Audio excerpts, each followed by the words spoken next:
Yes, very good morning, friends. Today we are starting with modern approach. Okay. So, मग traditional approach काय? Traditional approach means personal account, real account and nominal account हे traditional approach आहे. म्हणजे आपण कसं divide करतो? अकाउंट्सला कसं divide करतो? In 3 parts. पर्सनल, रिअल और नॉमिनल. ते तुम्हाला समजलंय? असं मी समजू शकतो का? अकाउंट्स तुम्ही क्लासिफाय करू शकता पर्सनल, रिअल अँड नॉमिनल मध्ये. असं मी समजू शकतो का?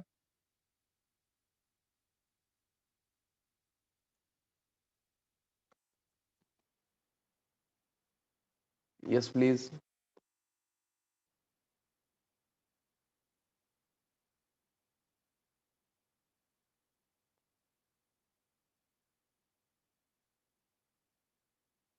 येस, सगळेजण येस म्हणतात. Very good. आता मी मॉडर्न अप्रोच शिकवणार आहे. मॉडर्न अप्रोच मध्ये कसं अकाउंट्स आपण क्लासिफाय करणार आहे ते सांगणार आहे.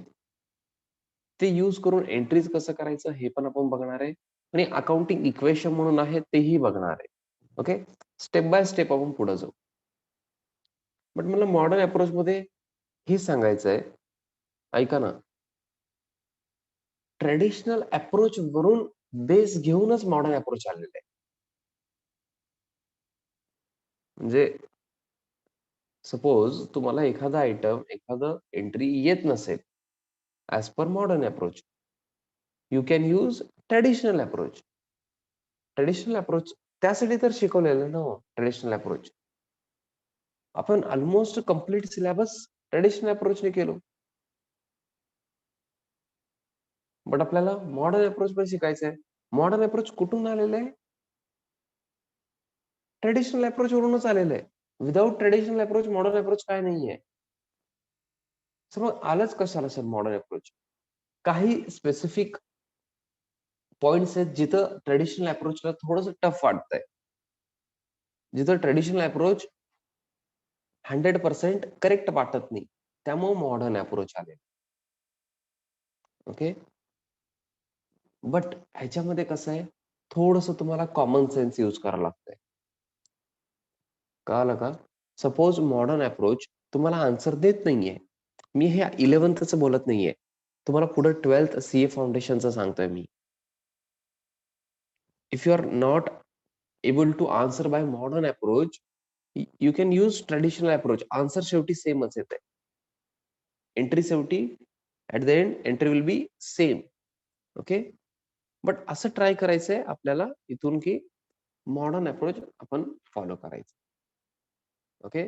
सो मोस्ट इम्पॉर्टंट आहे 11th मध्ये पण अँड नंतर पण. ओके, 12th सीए फाउंडेशनला. येस. सो मी क्लासिफाय करतोय, कॉन्सन्ट्रेट करा. हे सगळं तुम्हाला येतंय एवढंच मी तुम्हाला सांगतो. ओके. हे सगळं तुम्हाला येतंय एवढंच मी तुम्हाला सांगतो. आपण क्लासिफाय करणार आहे ॲसेट्स, लायबिलिटीज, कॅपिटल, इन्कम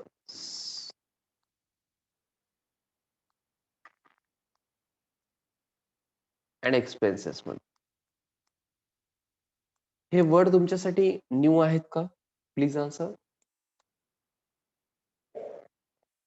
हे वर्ड्स तुमच्यासाठी न्यू आहेत का? एक जण कोणीतरी येस म्हणले, थोडं विचार करून आन्सर द्या. Assets, liabilities, capital, incomes and expenses. हे वर्ड्स तुम्हाला माहित आहेत already. Okay, very good, fantastic. मला काही ॲसेट्सचे एक्झाम्पल सांगता का? मी पण लिहिणार आहे, तुम्ही पण सांगा. जसं प्लांट अँड मशिनरी. सगळेजण सगळे मशिनरी सांगितले ना.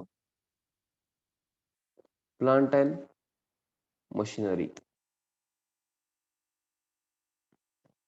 सगळेजण एक्झाम्पल सांगतायत. मी काही एक्झाम्पल घेतोय. बाकीचे नाराज होऊ नका. चॅट बॉक्समध्ये भरपूर आन्सर येतात. Very good.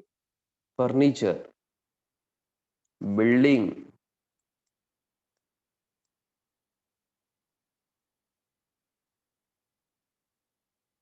Laptop. Okay, laptop.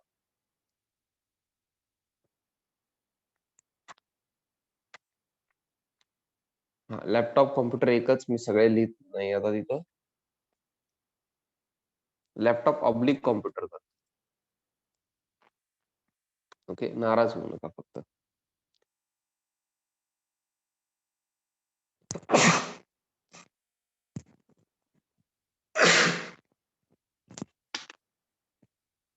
Sorry. Goodwill, yes. Intangible पण येतात. Very good. गुडविल ऍसेट आहे. कॅश ऍसेट आहे. एक जण विचारत होते, तुम्ही सांगत होता का विचारत होता? येस, कॅश ऑल्सो ऍसेट आहे. कॅश पण ऍसेट आहे. कॅश ऍसेट आहे ना हो. जर तुम्ही विचारत असेल तर म्हणून सांगितलं मी. इवन बँक बॅलन्स पण. बँक हे ऍसेट आहे आपलं. बँक बॅलन्स हे आपलं ऍसेट आहे. Cash balance, bank balance. एक जण लाईव्ह स्टॉक सांगत होते. Live stock. व्हेरी गुड हा. लाईव्ह स्टॉक पण आपला ऍसेट आहे. Live stock. Live stock, do you remember? Live stock.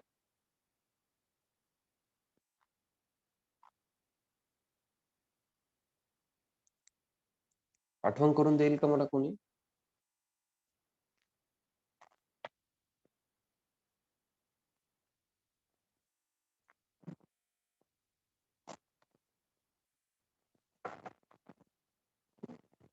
Living Bing असं म्हणू शकत नाही. ऍनिमल्स. हा, म्हणजे हॉर्सचं एक्झाम्पल घेतलं होतं.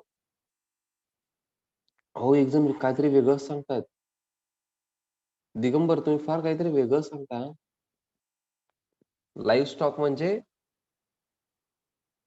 Animals, काऊज, horses. Very good. Okay, ते कव्हर होतात लाईव्ह स्टॉक मध्ये. सर, ते कशाला लागतात? काही वेळेस लागू शकतात. ओके, तुम्ही बघितलेलं असेल, ज्यांनी शेती करतात त्यांनी डेअरी फार्मिंग पण करतात. मग त्यांना लाईव्ह स्टॉक लागणार ना हो. काऊज लागणार. बाकी पण तुम्हाला सगळं माहित आहे.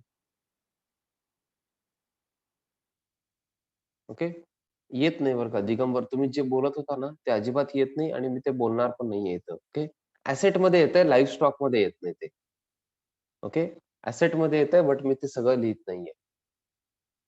ओके, एक एक्झाम्पल मी लिहितो. नाही कुणाल. ओके, लाईव्ह स्टॉक म्हणजे ऍनिमल्स म्हणतोय आपण. ओके, हा, येस. एक जण कार वगैरे सांगत होते, मी एकदा लिहून ठेवतो. नाराज होऊ नका बरं का प्लीज. एखादा ऍसेट मी लिहिलेलं नसेल तर, कारण भरपूर ऍसेट आहे. तो लिस्ट फार मोठं होईल. समजलं का? येत नाही असं नाहीये. कार येणारच आहे हो, मी कुठं नाही म्हणतोय. Yes, yes. मला सांगा, स्टॉक ऑफ गुड्स हे ऍसेट आहे. करेक्ट आहे का हे? Stock of goods. Stock of goods. Stock of stationery. स्टेशनरीचा स्टॉक आहे समजा.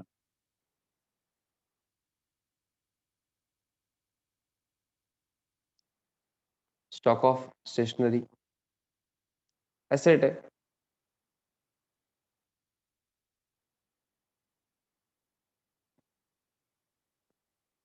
अजून एक सांगतो, प्रीपेड एक्सपेन्स.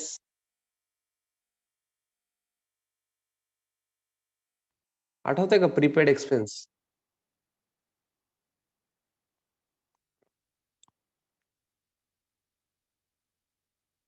येस, कॉपीराइट पण आहे. मी लिहितो, जस्ट अ मिनिट.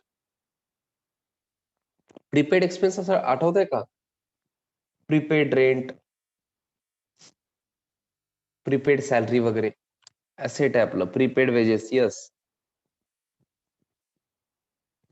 त्यानंतर इन्कम रिसिवेबल और आउटस्टँडिंग इन्कम.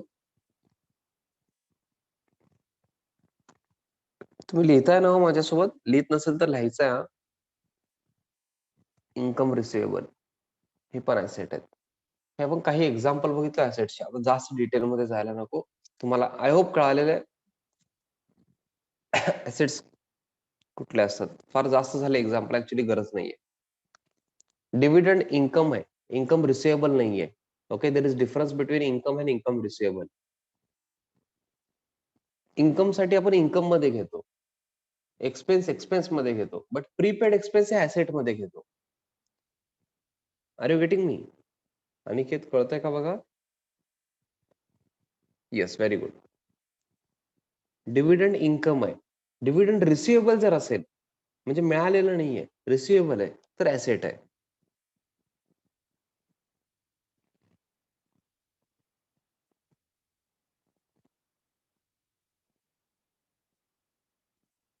येस, आता हे क्लासिफिकेशन पण तुम्हाला यायला पाहिजे. पर्सनल, रिअल, नॉमिनल तर यायलाच पाहिजे आणि हे पण यायला पाहिजे. सर कन्फ्युजन होतंय, काही कन्फ्युजन होत नाही, फार क्लॅरिटी आहे. लिहून घेताय का? बिग विक माझ्यासोबतच लिहून घ्यायचं आहे तुम्ही आज, कारण हे तुम्हीच सांगता ना आन्सर. कॉपीराइट एक ऍड करतो मी, कारण एक जण सांगितले होते.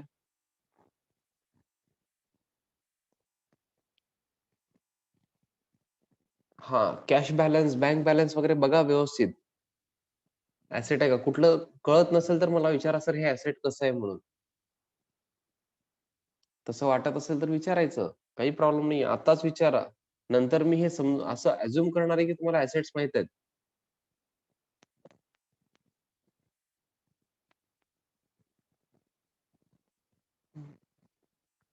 लूज टूल्स एक लिहून घ्या, तुम्हाला क्वेश्चन मध्ये विचारतात ते loose tools. Loose tools, okay, म्हणजे किंवा इक्विपमेंट्स वगैरे.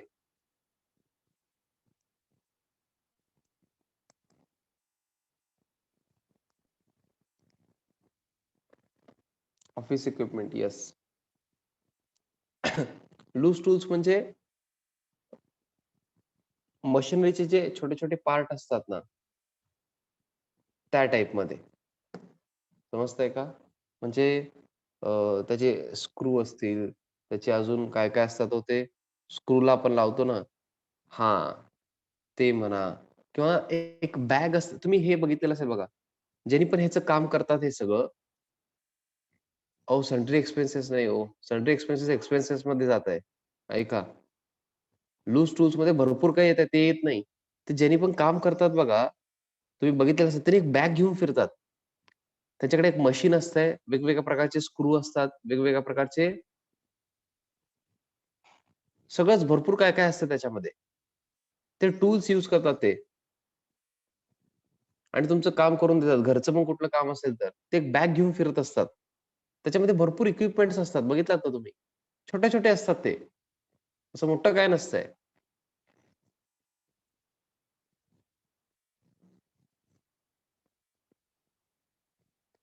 येस, डेटर्स एक राहिलं. ओ हा, सगळ्यात important. Very good.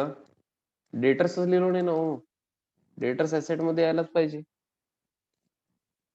Yes, because तुम्ही जे एक्झाम्पल सांगताय ते लिहितोय, कारण सगळे ऍसेट्स तुम्हाला माहित आहेत. आय होप सगळ्यांना आठवत आहे थोडस ऍसेट्स वगैरे. डेटर्स लिहिलात का?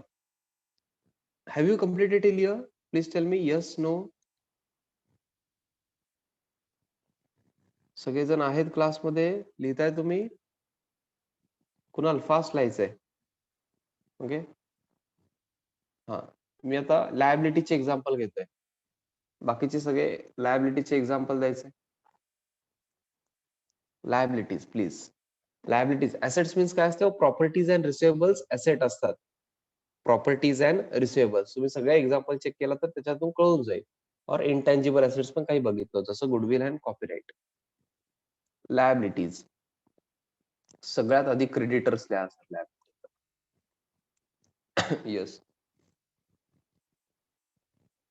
बँक ओव्हरड्राफ्ट म्हणतात. Yes, temporary loan taken from bank, bank overdraft.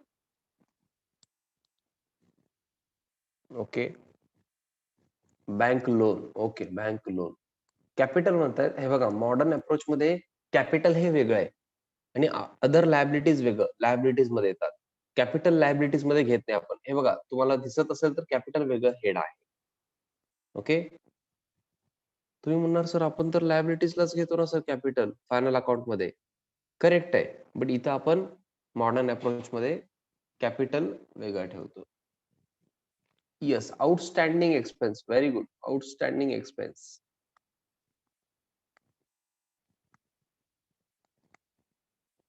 Outstanding expense means expense payable असतं. एक्सपेन्स काही असू शकतं, rent, salary, wedges, something something.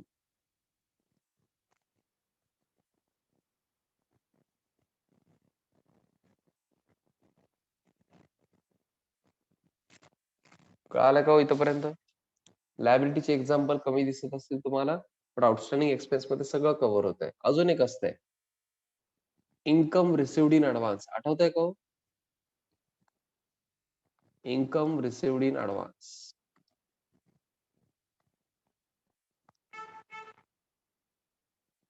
Drawing इथे येत नाही गौतमी.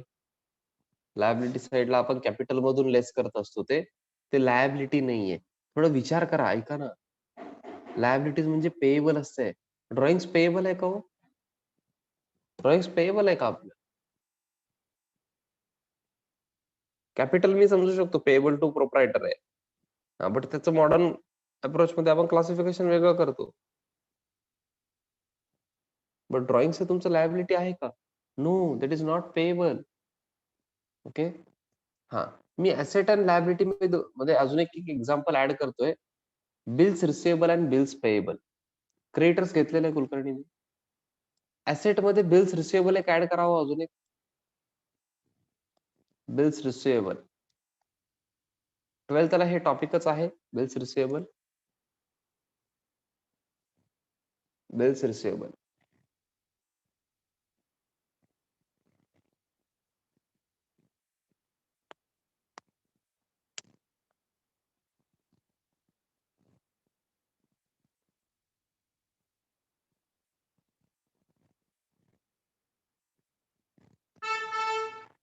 होनपार्क ते एक्सपेन्स मध्ये येत आहे, तुम्ही जे विचारताय ते. ओके, काय थोडस विचार केलं तर तुम्हाला कळून जाईल. ओके, बिझनेसच्या अँगलने विचार करा.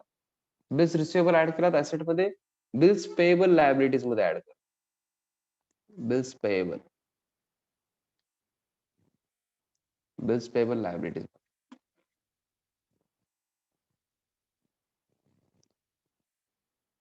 तुम्ही मिनिंग पण समजून घ्या. हे बघा, ऐका ऐका. काही जण लर्न करतायत.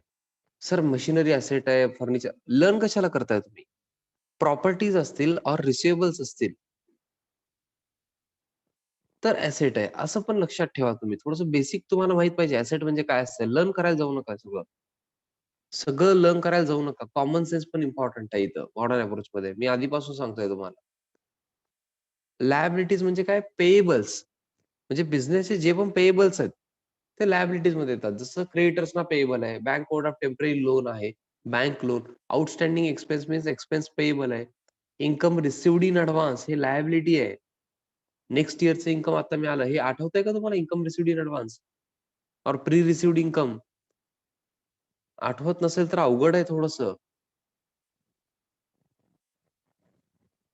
कळतंय का मला काय म्हणायचंय? ज्यांना पण आठवत नाहीये, मी ऑलरेडी सांगितलेलं आहे क्लासमध्ये. बघावं लागेल. लिहिलेलं असेल तर बघावं लागेल. लिहिलेलं नसेल तर फ्रेंड्सला विचारावं लागेल. Okay, bills payable.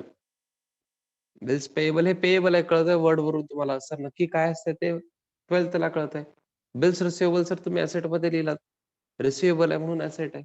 ओके, कळाले का हो लायबिलिटीज? थोडं पुढे जायचं का अजून? कॅपिटल. सर कॅपिटल तर एकच असतं ना. Yes, as capital. असं एक्झाम्पल लिहू का मी एक?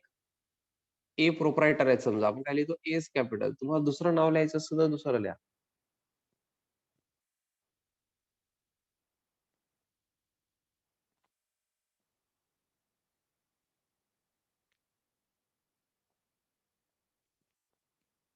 कळालं का हो?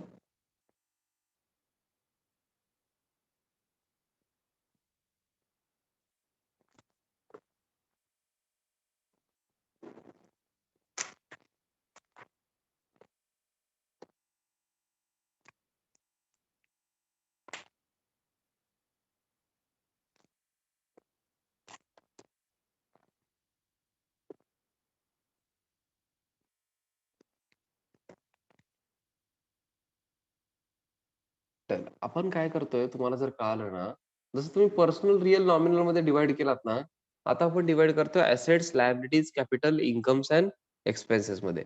ऍसेट्स तुम्हाला माहित आहेत, लायबिलिटीज तुम्हाला कळालेले आहेत. नाव कॅपिटल, कॅपिटल पण फार इझी आहे. कॅपिटल अकाउंट कोणाचं असतंय? प्रोप्रायटर्स अकाउंट इज कॅपिटल अकाउंट. त्याला आपण थोडंसं वेगळं कन्सिडर करतो. लायबिलिटीज मध्ये घ्यायचं नाही. Okay. Other liabilities different and capital हे डिफरंट. ओके. येस. तुम्हाला कुणाला काय विचारायचंय स्पेसिफिक व्यवस्थित विचारा. Yes. Incomes. Incomes and gains सगळे इन्कम्स मध्ये येतात. ओके. एक्झाम्पल सांगता का हो तुम्हाला जे माहित आहे ते? जसं मी घेतो बघा, commission received. Commission received.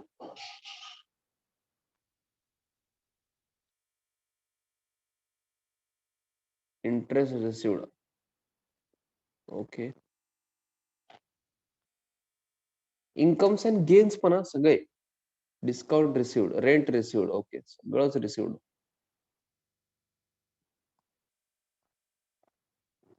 Discount received.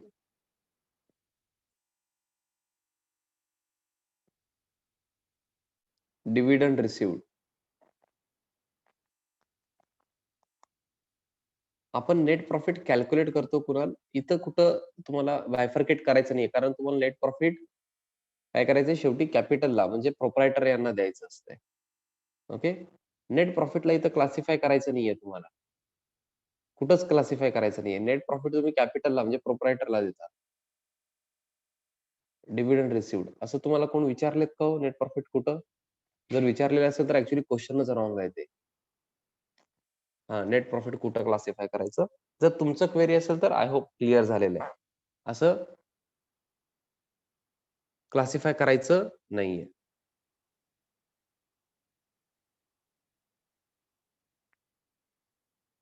हा, इन्कमचे अजून सांगता का हो?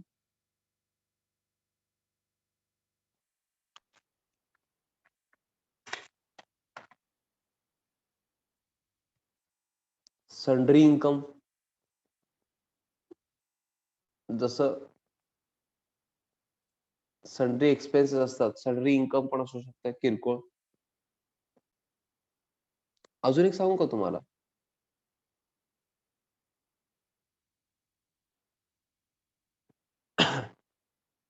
येस. सेल्सला पण तुम्ही इन्कम म्हणू शकता. सेल्सला ऐका ना, सेलला पण तुम्हाला काय म्हणावं लागेल? इन्कम. कळालं का मला काय म्हणायचंय?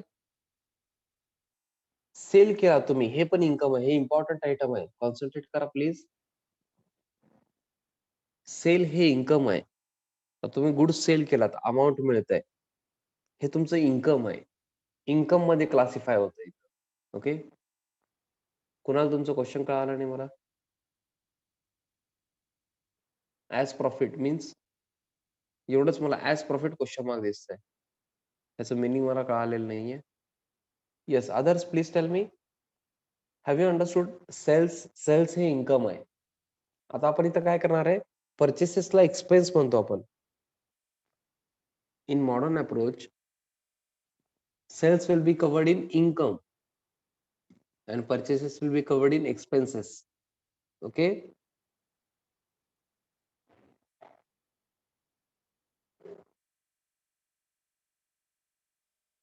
After sales we get profit, so that is income or not?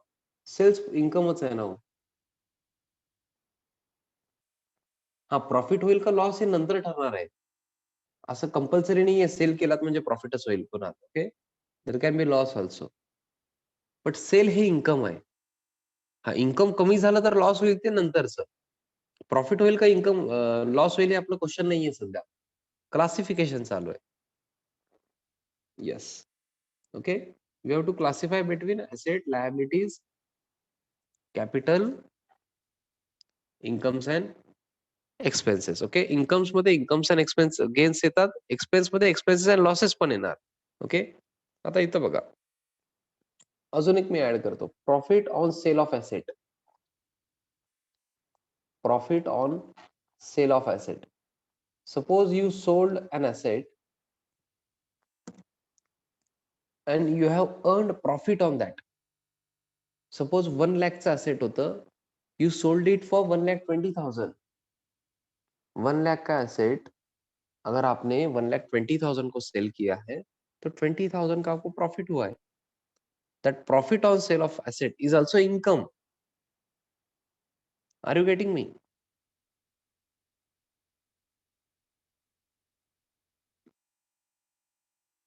Furniture, plant and machinery, building तुम्ही सेल करू शकता का नाही? डेफिनेटली तुम्ही सेल करू शकता. मग प्रॉफिट होऊ शकता ना त्याच्यावर. मग ते प्रॉफिट पण इन्कम मध्ये कव्हर होतं.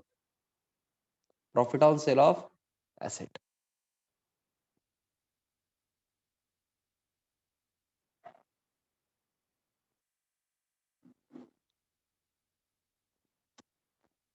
नेक्स्ट एक्सपेन्सेस मध्ये चला एक्सपेन्सेस सांगा. तुम्हाला तर भरपूर एक्सपेन्सेस माहित आहेत. हा थोडं स्लो सांगितलं तर बरं होईल मला. वेजेस म्हणजे स्लो म्हणजे कसं सगळेजणच सांगणार आहेत. त्यामुळे मला मे बी हे लिहून पण घ्यायचं. वेजेस, परचेसेस, सिक्वेन्स कसं हो तुमचं? ठीक आहे, तर सिक्वेन्स थोडंसं व्यवस्थित नाहीये, बट लिहून घ्या. ऍडव्हर्टाइजमेंट जे तुम्ही सांगताय मी ते लिहितोय. Okay. Audit fees, very good. Salary, okay. Salary. Repairs, okay. Repairs. Loss by fire, very good. Expense मध्ये लॉसेस पण येणार हा? सर तुम्ही लॉस देणार नाही तसं म्हणायचं नाही. परचेस घेतलो ना हो मी आधीच. परचेस ऑलरेडी घेतलेलं आहे. Rent, yes, rent paid. Bad debts, very good. Bad debts, very good, fantastic. Loss by theft पण येईल. हा, लॉस सगळेच येणार. ओके, आता मी एवढे दोनच लिहितो. लिस्ट एकदम मोठं होत आहे. Printing and stationery, carriage, cartage, सगळं.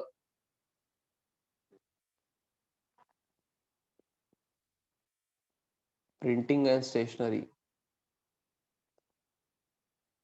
Insurance, very good. ऍडव्हर्टाइजमेंट मी ऑलरेडी लिहिलेलं आहे.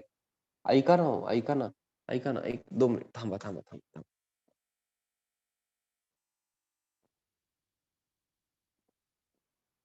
कुणाल तुम्ही काय म्हणलात कळालं नाही मला.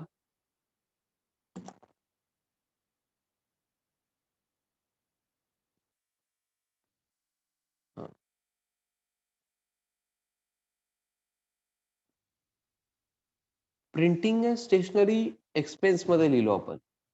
स्टॉक ऑफ स्टेशनरी ऍसेट मध्ये लिहिलो. दोन्ही करेक्ट आहे का मला ते सांगा. का रॉंग वाटतंय?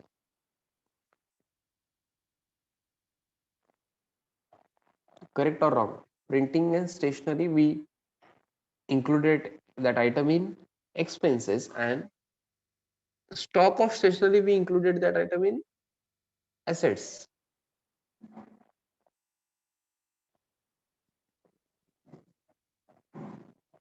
Correct है? Very good. Because stock of stationery हे asset आहे. Stock राहिलेलं आहे आपलं at the end of the year. Yes. Very good. And printing and stationery म्हणजे जे खर्च झालेलं आहे, एक्सपेन्स आहे ते. ओके.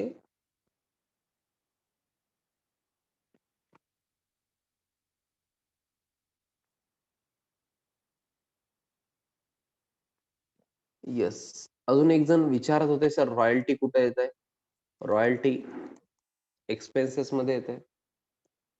फ्रेट,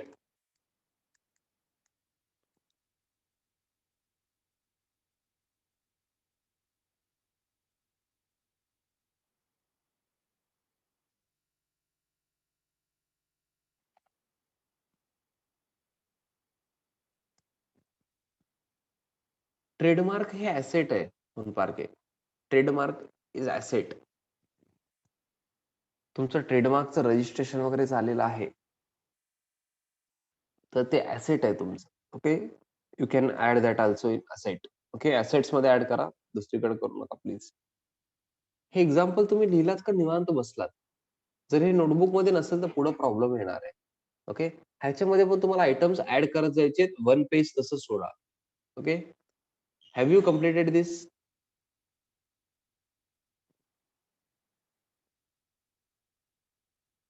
कोणाचं काय राहिलं असेल, सर हे दाखवा ते दाखवा, काय आहे का? टिप म्हणजे काय म्हणताय तुम्ही? सन्ड्री एक्सपेन्सेस मध्ये येतं. तुम्ही हॉटेलमध्ये टिप दिलेलं बोलताय का? हॉटेलमध्ये टिप दिलेलं सन्ड्री एक्सपेन्सेस मध्ये येईल. ओके. काय येणार? तुम्हाला काय वाटतं? इन्कम आहे का आपलं ते? ॲसेट आहे, लायबिलिटी आहे, कॅपिटल आहे किंवा एक्सपेन्स? तुम्हाला काय वाटतंय? नो. एक तर तुम्ही एक्सपेन्समध्ये घेऊ शकता. बिझनेस मीटिंगमध्ये गेलेले असेल तुम्ही हॉटेलमध्ये, तेव्हा टिप दिला तर. आणि जर घरचे फॅमिली लोकांना घेऊन गेला तर? फॅमिलीला घेऊन गेला तर काय होईल? ड्रॉइंग्स होईल. सर मग ड्रॉइंग्स तुम्ही सांगितला नाहीत. मी सांगतो टेन्शन घेऊ नका. ओके. येस. जी-एस-टीला तुम्ही एक्सपेन्समध्ये कव्हर करू शकता. डिटेलमध्ये तुम्हाला नंतर कळेल. ओके. कळालं का? ॲक्चुअली ना, जी-एस-टी हे टॅक्स आहे. इथं कसं असतंय, जी-एस-टीमध्ये इनपुट येतंय, आउटपुट येतंय if you remember. Okay. But at the end त्याला एक्सपेन्सच म्हणावं लागेल तुम्हाला. ओके. ॲट द एंड त्याला एक्सपेन्सेस म्हणावं लागतं. बट त्याचं अकाउंटिंग जे आहे थोडंसं डिफरंट आहे प्रॅक्टिकल लाईफमध्ये. तुम्हाला ते आता 11th लेव्हलला मला सांगता येणार नाही. ओके. सध्या तुम्ही एक्सपेन्समध्ये घेऊ शकता त्याला.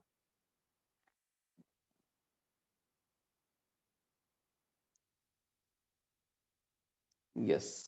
बट एक्सपेन्समध्ये घेतल्यानंतर प्रॉब्लेम काय होतंय, थोडंसं एंट्रीज करताना थोडं प्रॉब्लेम येऊ शकते. ओके. त्याला इनपुट आणि आउटपुट म्हणूनच तुम्हाला थोडंसं कन्सिडर केला तर सोपं जाईल. ओके. कारण इन केस ऑफ सेल आपण जी घेतो इफ यू रिमेंबर. करेक्ट आहे का? सेल करताना तुम्ही काय करता? जी घेता का नाही? सांगायचं आहे मला. पर्चेस करताना जी देता, एक्सपेन्स आहे. सेल करताना घेता तेव्हा इन्कम आहे. तर मग इन्कममध्ये लिहू का? येस, इन्कममध्ये पण लिहू शकता तुम्ही. बट त्याचा नेट इफेक्ट वगैरे घेतो आपण प्रॅक्टिकल लाईफमध्ये. ॲक्चुअली ते इन्कम पण नाहीये, एक्सपेन्स पण नाहीये. ओके. ॲक्चुअली ते टॅक्स आहे. कळालं का मला काय म्हणायचंय? हां, तुम्ही आता सध्या एक्सपेन्स आणि इन्कम दोन्हीकडे कव्हर केलं तरी चालेल. काही मला इश्यू नाहीये. स्क्रोल करा म्हणत होते एक जण. बघायचंय.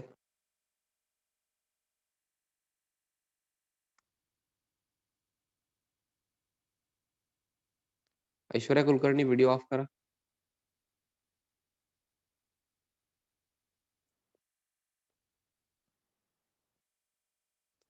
ये सब कुछ बाउंसर जा रहा है या समझ रहा है? बच्चों, आंसर देना चाहिए, नहीं देना चाहिए? सर बिल्कुल देना चाहिए सर.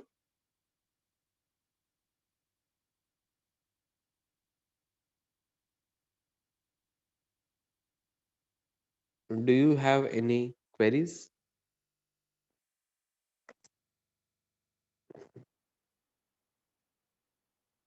क्वेरीज नाही?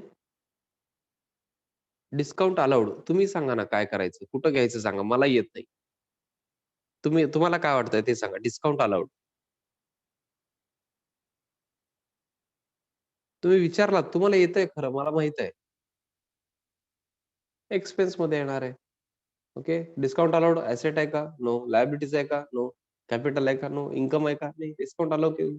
एक्सपेन्स मग लिहा त्याच्यामध्ये. ओके. नाराज होऊ नका बरं का मी लिहिलं नाही म्हणून. भरपूर येणार आहेत हे सोडून. ओके. Discount allowed. हे क्लासिफिकेशन यूज करून आपण जर्नल एंट्रीज बघणार आहे आणि त्यानंतर अकाउंटिंग इक्वेशन म्हणून पण आहे. ओके. तेही बघणार आहे. ओके. आणि आत्ता तुम्हाला फार चांगल्या लेव्हलला कळेल modern approach. Okay. May be कॉलेजमध्ये ऑलरेडी झालेलं असेल. बट आता जे तुम्हाला ज्या लेव्हलवर समजणार आहे ते डिफरंट असणार आहे. ओके. बिकॉज मॅच्युरिटी लेव्हल थोडंसं डिफरंट आहे. ओके. येस. आता काही जणांचं कॉलेज असेल. आजच्यासाठी आपण लवकर थांबतोय. सगळ्यांनी बाय करायचंय.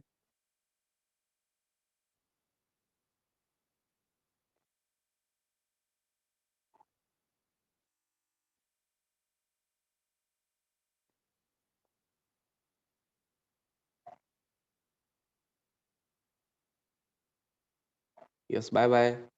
And thank you.